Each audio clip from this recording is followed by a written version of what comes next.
আসসালামু আলাইকুম প্রিয় শিক্ষার্থীরা, আশা করি ভালো আছো। নবম শ্রেণীর শিক্ষার্থীরা, তোমরা বাংলাদেশের ইতিহাস ও বিশ্ব সভ্যতা বইটি নাও, হাতে কাগজ কলম নাও,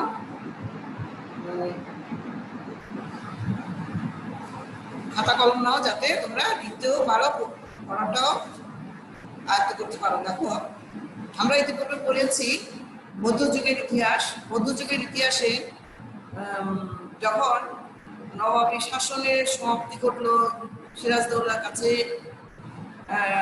সিরাজদৌল্লা ইংরেজদের কাছে পরাজিত হলেন, তখনই নবাবী শাসনের সমাপ্তি হয়। বাংলাদেশের স্বাধীনতার সূর্য চিরতরে অস্তমিত হয়ে যায়। ইংরেজরা ভারতীয় উপমহাদেশে 200 বছর করে শাসন ক্ষমতা অধিষ্ঠিত ছিল।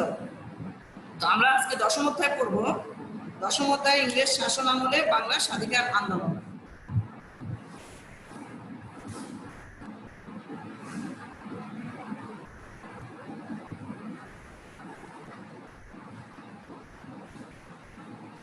ইংরেজ শাসন আমলে বাংলা স্বাধিকার আন্দোলন।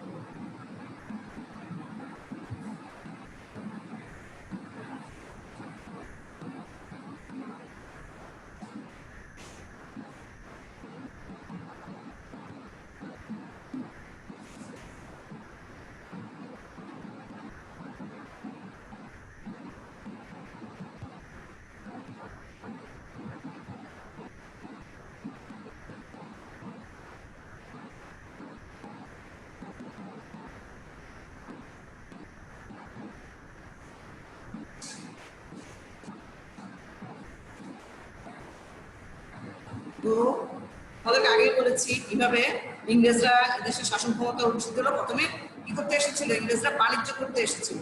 বাণিজ্য করতে এসে এদেশে তারা কি করে? ইংরেজ শাসন ক্ষমতা অধিষ্ঠিত করে। তো ভারতীয় উপমহাদেশ আগে ছিল পাকিস্তান, বাংলাদেশ, তারপরে ভারত মিলে একটা উপমহাদেশ, সেটাকে বলা হতো ভারতীয় উপমহাদেশ। তো ভারতীয় উপমহাদেশে ইংরেজরা যখন তাদের শাসন ক্ষমতা অধিষ্ঠিত হয়, এদেশের ভারতীয় উপমহাদেশের জনগণ কি করে? মানুষ এই ইংরেজদের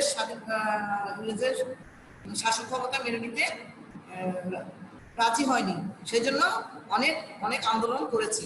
তো আমরা পড়বো দশম অধ্যায়ে ইংরেজ শাসনামলে বাংলা স্বাধিকার আন্দোলন। ইংরেজ শাসনামলে বাংলা যেগুলো আন্দোলন হয়েছিল স্বাধীনতার জন্য, সেই আন্দোলনগুলো সম্পর্কে পড়বো। তো দেখো, বাঙালিরা যখন কখনোই বিদেশি ইংরেজ শাসকদের মেনে নেয়নি। ফলে পলাশী যুদ্ধের পরপরই এদেশের কৃষকরা বিদ্রোহী হয়ে ওঠে। পরাধীনতার 100 বছর পর স্বাধীনতা ঘোষণা করে এদেশের সৈনিকরা ও দেশীয় রাজারা। আগেই বলেছি, ইংরেজরা 200 বছর ভারতীয় উপমহাদেশ শাসন করেছিল, কিন্তু 100 বছর পর যখন এদেশের সৈনিকরা ও দেশীয় রাজারা স্বাধীনতা ঘোষণা করে, তখন স্বাধীনতা সংগ্রামে ঝাঁপিয়ে পড়ে পাশ্চাত্য শিক্ষায় শিক্ষিত তরুণ সমাজ। বাঙালি তরুণ সমাজ সশস্ত্র সংগ্রামের মাধ্যমে দলে দলে আত্মাহুতি দিয়ে ঝাঁপিয়ে তোলে ইংরেজ শাসনের ভিত। নিজেদের জীবন দিয়ে ইংরেজ শাসনের ভিত কাঁপিয়ে তোলে, যে তোমরা এদেশে থাকতে পারবে না, তোমরা এদেশে না, এদেশ ছেড়ে তোমরা চলে যাও। তো উপমহাদেশের স্বাধিকার আন্দোলনের সবচেয়ে গৌরবময় ভূমিকা ছিল বাঙালিদের। এই অধ্যায়ে 1857 সালে প্রথম স্বাধীনতা সংগ্রাম সহ পরবর্তী আন্দোলন শুরু হয়ে বাঙালি তথা তৎকালীন ভারতবাসীর গৌরব ও আত্মত্যাগের ইতিহাস সংক্ষিপ্তভাবে বর্ণনা করা হয়েছে। এই অধ্যায় শেষে আমরা কি পড়বো? দশম অধ্যায় শেষে নবম শ্রেণীর প্রিয় শিক্ষার্থীরা, আশা করি বইটা হাতে নিয়েছ, 127 পৃষ্ঠা। এই অধ্যায় শেষে আমরা শিখতে পারবো ইংরেজ শাসনামলে বাংলা স্বাধিকার ও রাজনৈতিক আন্দোলন এবং এর ফলাফল মূল্যায়ন করতে পারবো। তারপর বিভিন্ন আন্দোলন সম্পর্কে জানতে পারবে। সামাজিক ও রাজনৈতিক অধিকার বিষয়ে পারস্পরিক মত বিনিময়ে উদ্বুদ্ধ হতে পারবে। তো ইংরেজ শাসনামলে বাংলা স্বাধিকার আন্দোলনের প্রথম যে আন্দোলনটি হয়েছিল 1857 সালে স্বাধীনতা সংগ্রাম। তোমরা মধ্যযুগের বাংলার মুসলমানদের ইতিহাস সম্পর্কে যখন জেনেছ, তখন নবাবী শাসনের সমাপ্তির মাধ্যমেই কি হয়েছিল? ইংরেজ শাসন পুরোপুরি প্রতিষ্ঠিত হয়েছিল।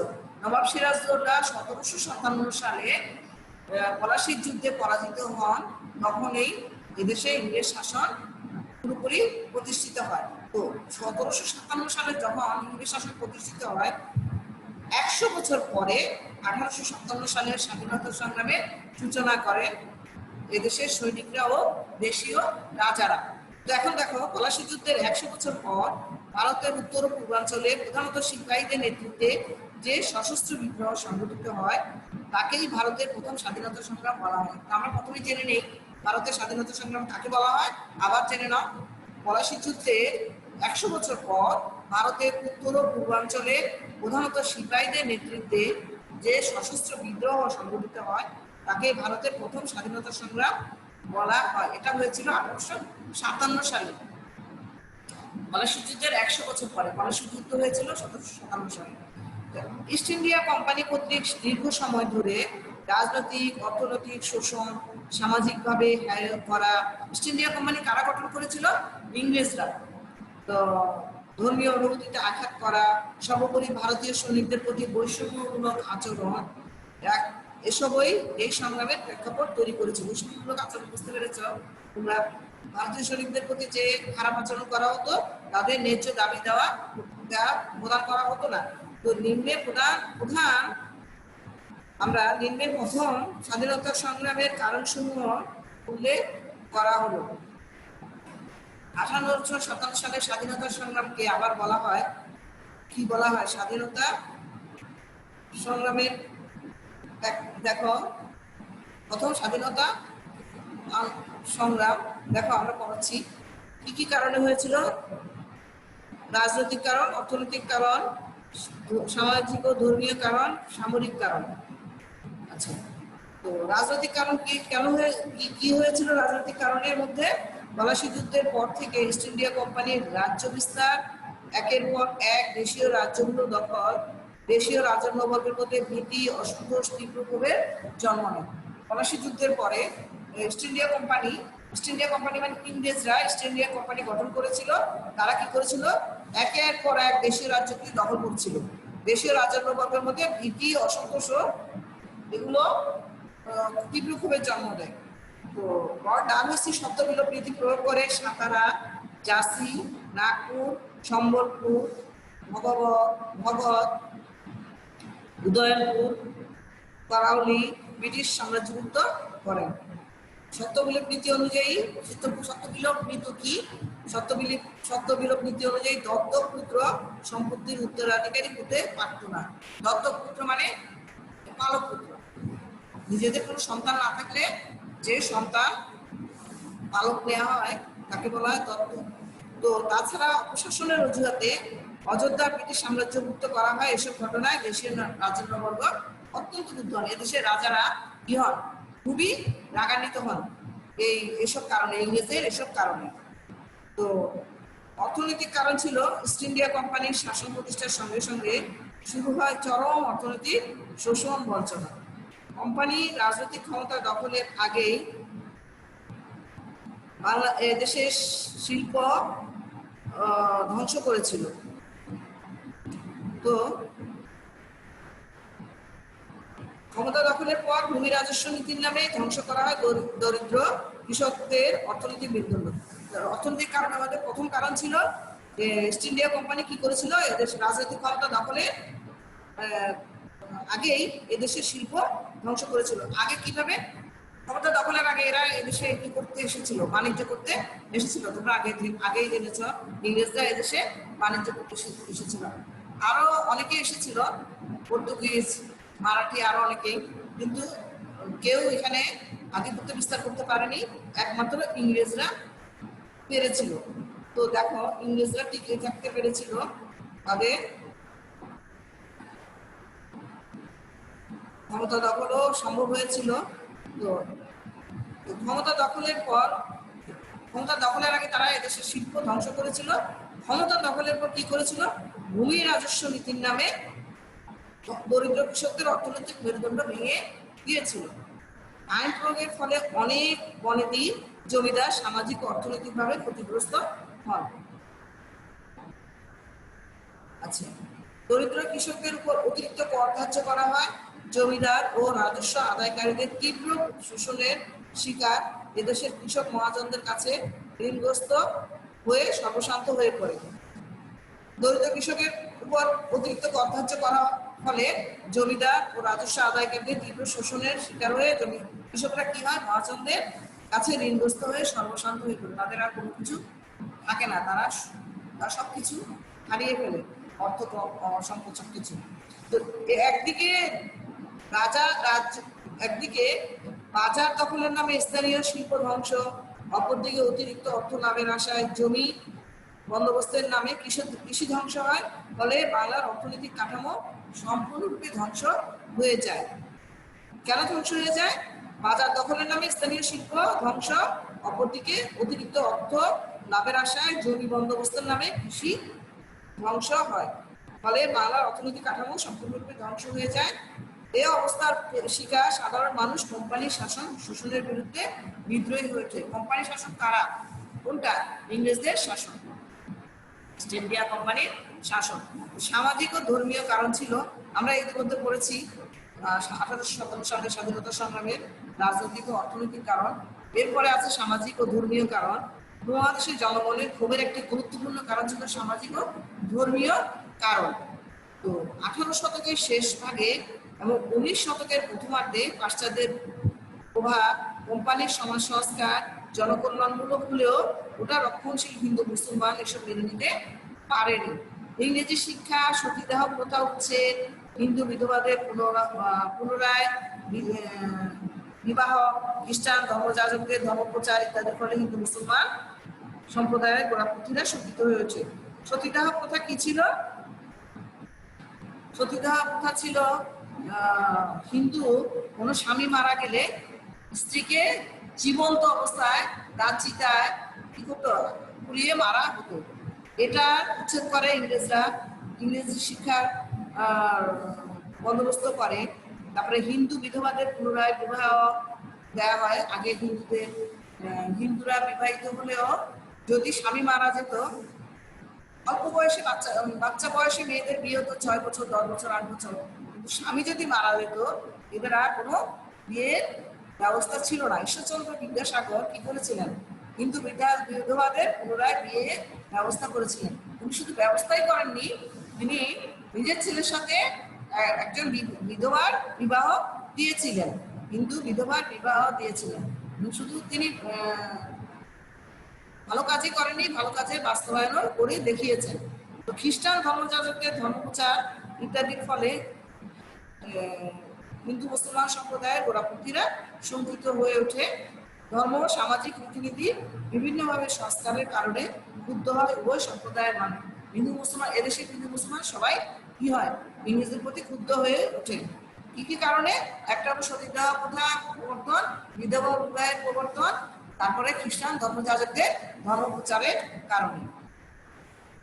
আচ্ছা, সামরিক কারণ কি ছিল? তোমরা আশা করি বুঝতে পেরেছ। সামরিক কারণ ছিল সামরিক বাহিনীতে ইংরেজ ও ভারতীয় সৈন্যদের মধ্যকার বৈষম্য বিদ্রোহের অন্যতম কারণ। বাহিনীতে ইংরেজ ও ভারতীয় সৈন্যদের মধ্যকার বৈষম্য ছিল। ইংরেজ সৈন্যরা বেশি সুবিধা পেত, কিন্তু ভারতীয় সৈন্যরা তেমন সুবিধা পেত না, ইংরেজদের মতো সুবিধা পেত না। ইংরেজ সৈন্য ভারতীয় সিপাহীদের মধ্যে পদবি এবং বেতন ভাতার মধ্যে বিরাট বৈষম্য ছিল। পদবি তো জানো, একটা মানুষের সম্মান, একটা কাজের স্তরে একটা পদবি থাকে, সে একটা সম্মানজনক পদবি। কিন্তু ইংরেজ সৈন্যদের যে পদবিটা ছিল, কিন্তু ভারতীয় সিপাহীদের মধ্যে সেই পদবি সম্মানের তেমন কোনো স্থান ছিল না। আবার বেতন ভাতাও ইংরেজ সৈন্যদের মতো তারা পেত না। তো ভারতীয়দের সুযোগ সুবিধাও কম ছিল। তাছাড়া পদোন্নতির সুযোগ থেকেও তারা বঞ্চিত ছিল। পদোন্নতি হতো না।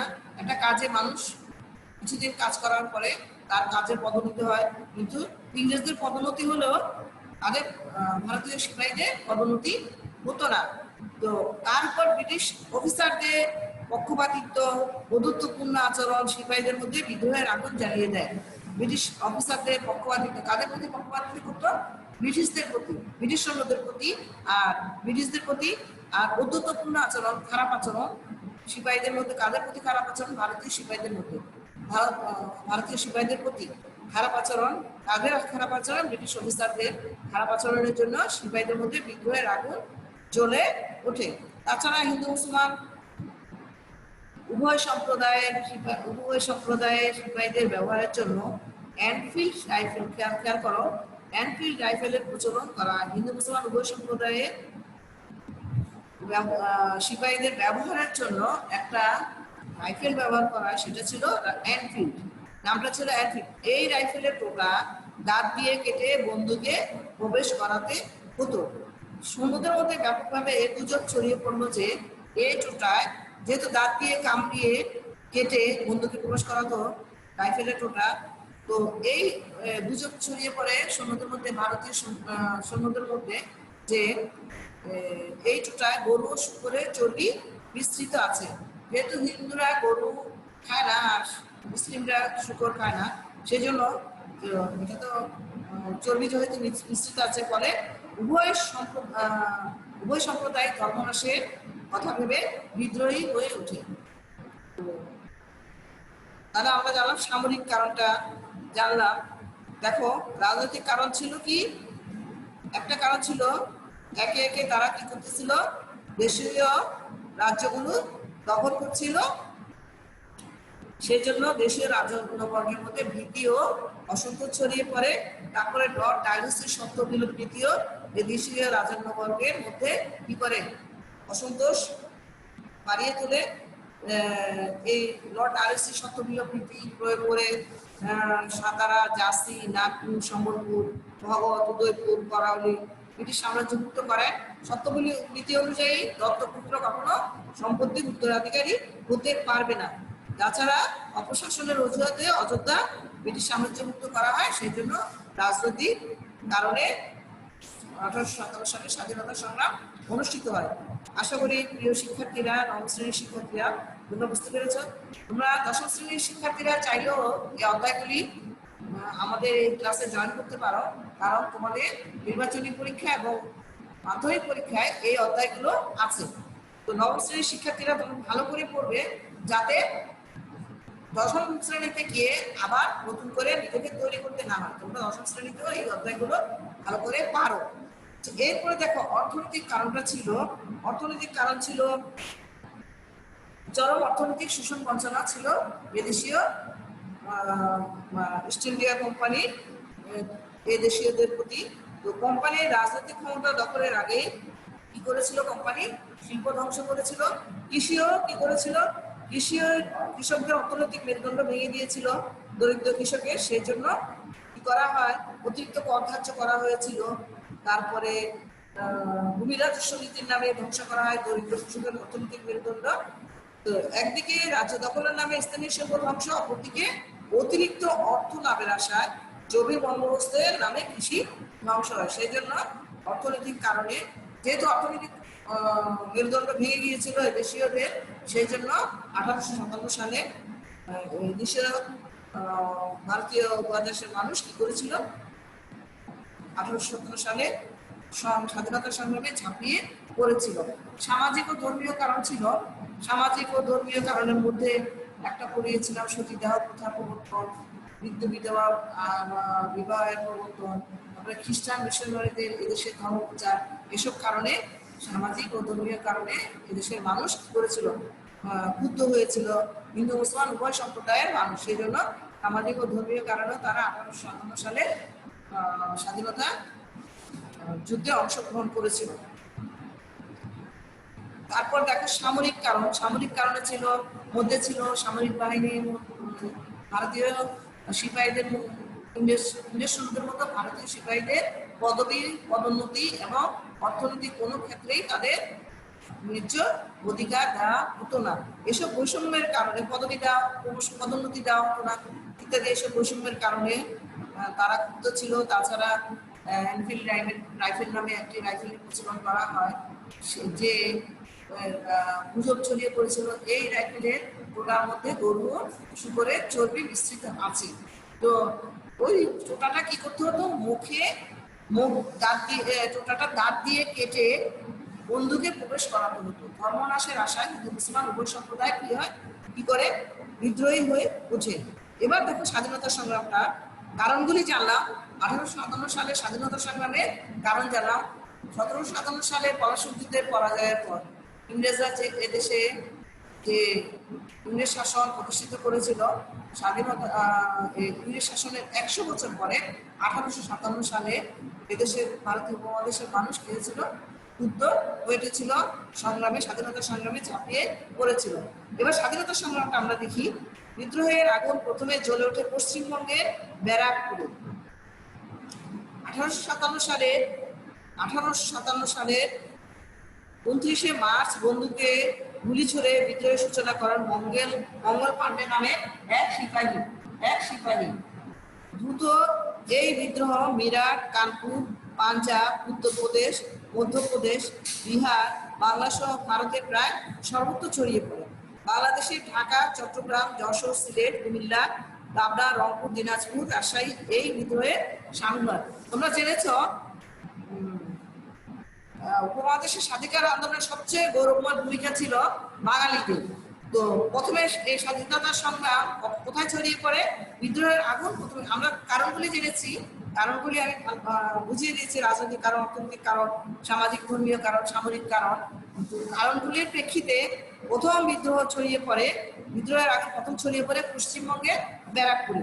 1857 সালের 29শে মার্চ বন্দুকের গুলি ছুড়ে প্রথম বিদ্রোহের সূচনা করেন মঙ্গল পান্ডে।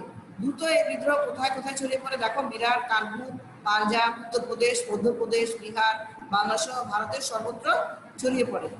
তো বাংলাদেশের ঢাকা, চট্টগ্রাম, যশোর, সিলেট, কুমিল্লা, পাবনা, রংপুর, দিনাজপুর, রাজশাহী এই বিদ্রোহে সামিল হয়। তখন তো বাংলাদেশ ছিল না, তখন ছিল ভারতীয় উপমহাদেশ। পাকিস্তান, ভারত সব মিলে কি ছিল, বাংলাদেশ মিলে ছিল একটি উপমহাদেশ, ভারতীয় উপমহাদেশ নামে পরিচিত ছিল। তো এরপরে বিদ্রোহীরা কি করেছিল? বিদ্রোহীরা দিল্লি দখল করে মোগল সম্রাট দ্বিতীয় বাহাদুর শাহকে ভারতবর্ষের বাদশা বলে ঘোষণা করে। এই যুদ্ধে অংশগ্রহণ করেন নানা সাহেব, ঝাঁসি রানী লক্ষ্মীবাই, অযোধ্যার বেগম হযরত মহল, মৌলভী আহমেদুল্লাহ সহ ক্ষুব্ধ বঞ্চিত দেশীয় রাজন্য বর্গ। কোনো আগে যেটা ছিল দেশীয় রাজন্য বর্গ, আগে যুদ্ধ হয়েছিল রাজনৈতিক কারণে।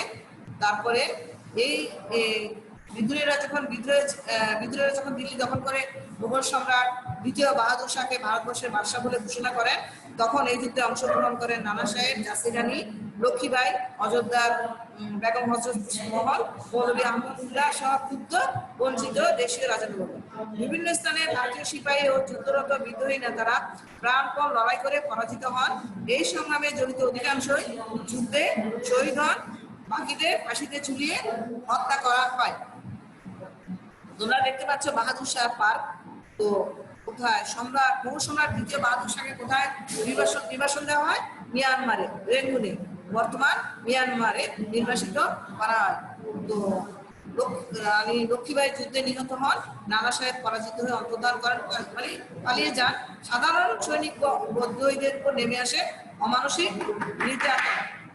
ঢাকার বাহাদুর শাহ পার্কে ঝুলিয়ে রাখা হয় অনেক সৈনিকের লাশ। দেখতে পাচ্ছ বাহাদুর শাহ পার্ক।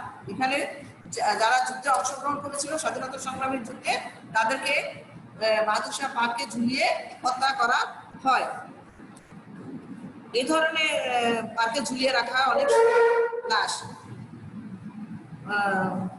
যারা সাধারণ সৈনিক বিদ্রোহীদের উপর নেমে আসে অমানসিক নির্যাতন, তাদের লাশগুলো কি করা হয়?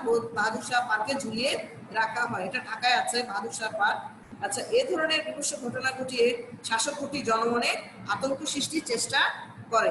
ফলে নির্যাতনের মধ্য দিয়ে শেষ হয় ভারতের প্রথম স্বাধীনতা সংগ্রাম। 1858 সালে জুলাইয়ের মধ্যে সব আন্দোলন শেষ হয়ে যায়, তবে এর প্রভাব ছিল সুদূর প্রসারী। তাহলে আমরা দেখলাম 1857 সালে স্বাধীনতা সংগ্রামে যখন বিদ্রোহীরা দিল্লি দখল করে দ্বিতীয় বাহাদুর শাহকে ভারতবর্ষের বাদশা বলে ঘোষণা করেন, তখন এই যুদ্ধে অংশগ্রহণ করেন একে নানা সাহেব, তারপরে অযোধ্যা ঝাঁসি রানী লক্ষ্মীবাই, অযোধ্যা বেগম হযরত মহল, আহমদুল্লাহ, মৌলভী আহমদুল্লাহ সহ ক্ষুব্ধ বঞ্চিত দেশীয় রাজনৈতিক, কিন্তু দুঃখজনকভাবে সবাই পরাজিত হন। তো পরাজিত হলে এই প্রথম স্বাধীনতা সংগ্রামে প্রভাব ছিল সুদূর প্রসারী। এই বিদ্রোহে তাৎক্ষণিক গুরুত্ব ছিল।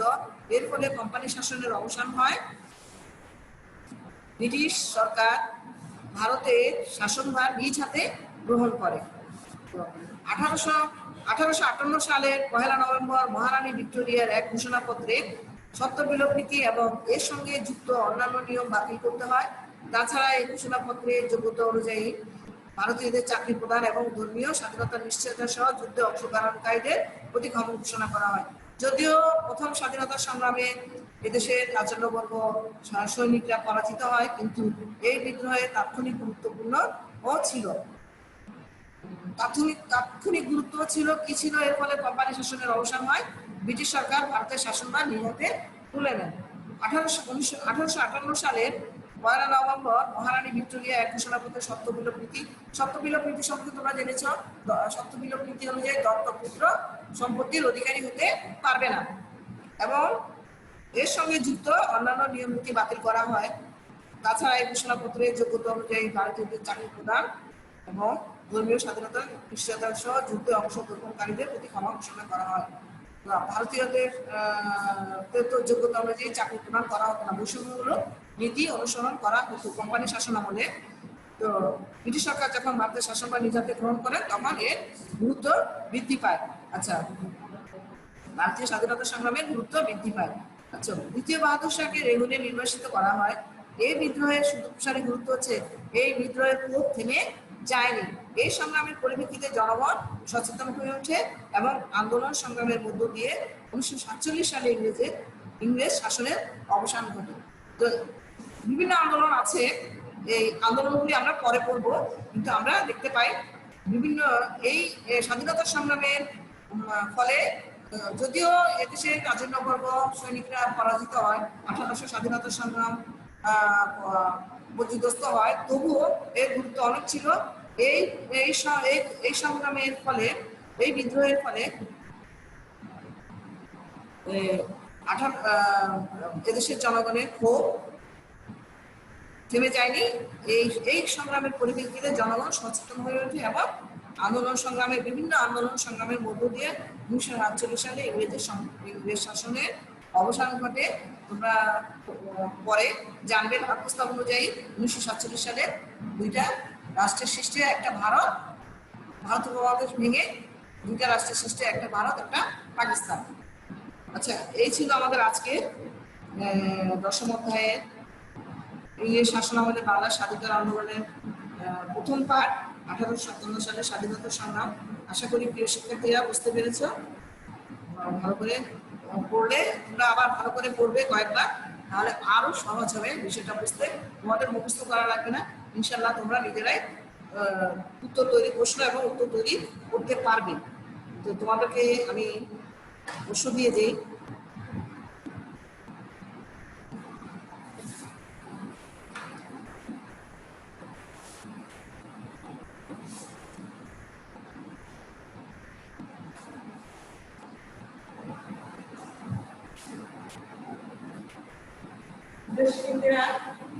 খাতা কলম নাও।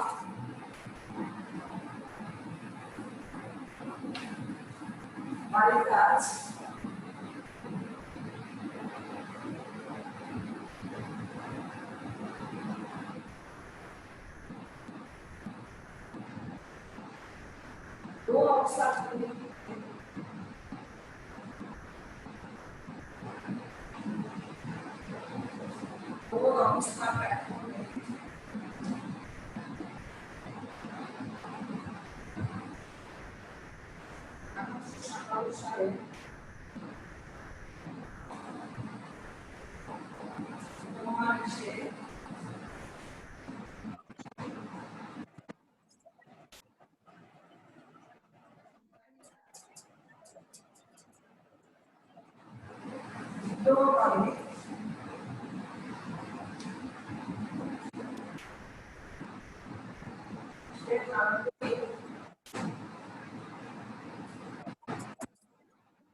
তোমরা নিশ্চয়ই খাতা কলম নিয়ে বসেছ। এই প্রশ্নটা হবে সিপাহী বিদ্রোহের কারণগুলো তোমরা চিহ্নিত করবে। এরপরে দেখো,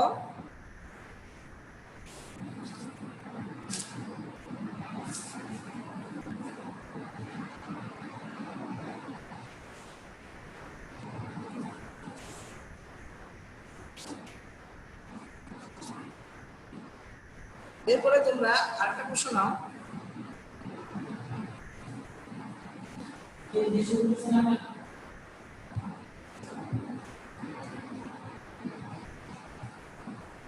আরেকটা প্রশ্ন নাও।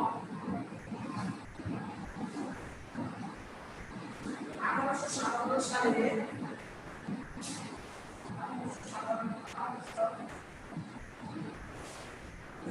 57 সালে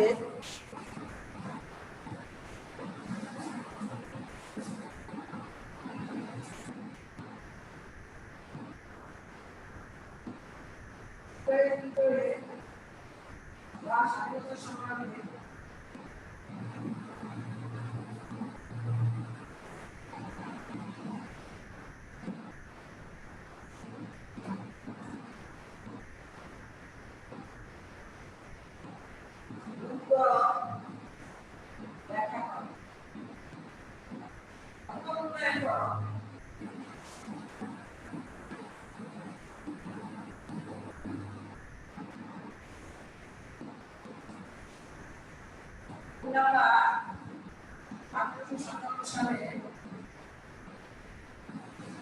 সিপাহী বিদ্রোহে স্বাধীনতা সংগ্রামে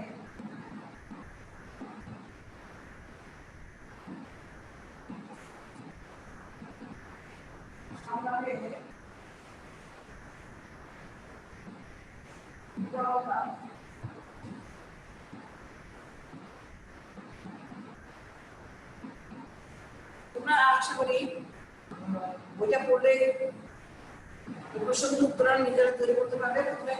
কারণটা ব্যাখ্যা করবে। 2 নম্বর প্রশ্নে বিদ্রোহের বিবরণটা দিবে, সংগ্রামের বিদ্রোহের বিবরণটা দিবে।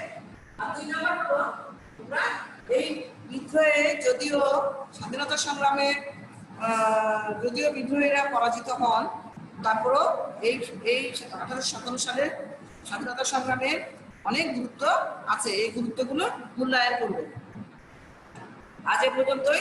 ভালো করে পড়াশোনা করো, বার্ষিক পরীক্ষার জন্য প্রস্তুতি নাও। তারিখ দিয়ে আজকে তারিখ দিয়ে বাড়ির কাজ করবে। তোমাদের জন্য দোয়া করি, তোমরা সুস্থ থাকো, ভালো থাকো। তোমাদের আল্লাহ তোমাদের ভালো করুন। আসসালামু আলাইকুম।